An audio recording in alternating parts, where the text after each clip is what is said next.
and welcome to MGTracey. So I now have a Philips Shaver 5000 series. Now this series has changed quite a lot over the last 4 years. So what you'll see now is different to any of the other reviews that have been done over the last few years. I'm currently using a Philips 3000. And I say this new one is a Philips 5000. So there are some fairly big differences with them. You can see that the 5000 has this sort of more flexible head than the 3000. They both open up. They're both waterproof. So you both flip them up to give them a wash out. This is particularly important if you're using a wet gel sort of thing to shave with. The 3000, the little trimmer bit is built in.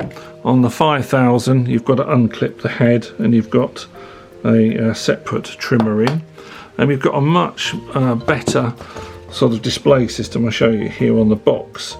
So you need to charge it for about an hour, and that gives you 50 minutes runtime, which is about the same as the other one. However, with the little display here you've got a tap, and that means you need to give it a rinse out, but you need to do that pretty much every couple of days anyway. There's another one here that looks like the blades, but unless I'm being really dense, nowhere in any of the instructions or anywhere on the website does it tell you what that is. So whether that means it's a jam or you need to replace the heads, I don't know. I mean, it says elsewhere that the Comfort Tech blades need to be replaced about every 24 months. I mean, I've never found that with any of the Philips razors I've had, and I've reviewed most of them. By 12 months there's a noticeable difference in how smooth and how quickly you can shave. The lock bit is quite good. That means if you're pushing this button, you hold it for 3 seconds in one mode and it'll lock it so it doesn't go off if you're traveling and buzz all the way to America. Let's have another close-up look at what you get in the box. So say I've already shown you that you have a little trimmer.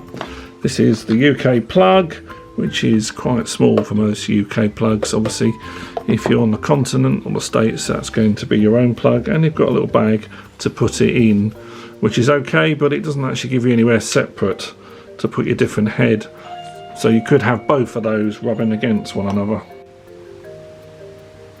To swap over the heads into the trim mode, good pull. Put the new one on, clip in the new one. There you are.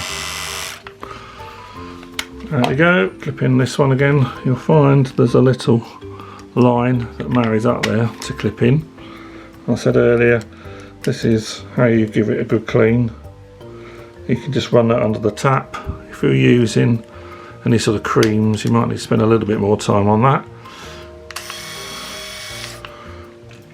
If you're going to use the bag, then I'd be careful of putting that in with that, particularly on holiday. They're just going to rub against one another. You're going to have to cover that in something before you put it in the travel bag.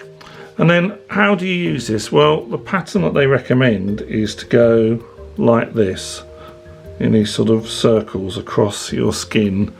If you tend to go like this, like paintbrush style, you won't get a very smooth cut. They also say that you have to allow your skin and that to adapt, and so that you get a better shave, you know, a month in. I've never found that with any of the Philips and I've had most of them. To me they start off brilliantly.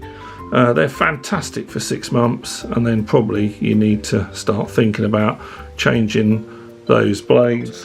And they're all doing that now, aren't they? The coffee companies, they'll sell you a very cheap coffee machine and they're very expensive pods to go in it. I think that's where Philips are. They want to keep selling new braids, but they're really a bit too much. So, you know, I'm going to try this one now. Let's have a little go at having shaving with it. It feels faster than the 3000. It's certainly cutting quicker, but then again, I've had the 3000 about a year. It's got that point where it needs new blades or to be changed.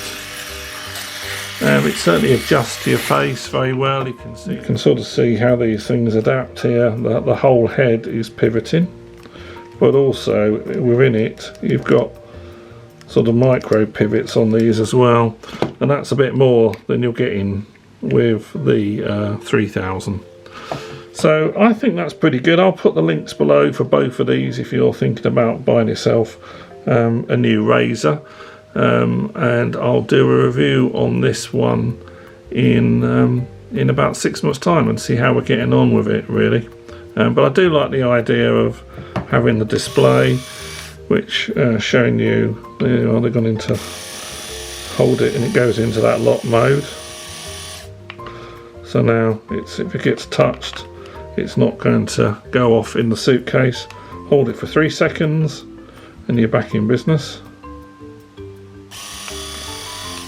And the little display here will show you if you need to wash it, if you need to charge it, how much battery is left, which of course you don't get any of those thrills with the 3000. So hopefully that was useful. Please like, share and subscribe, and come back every day for a lot more fun here on MGTracey.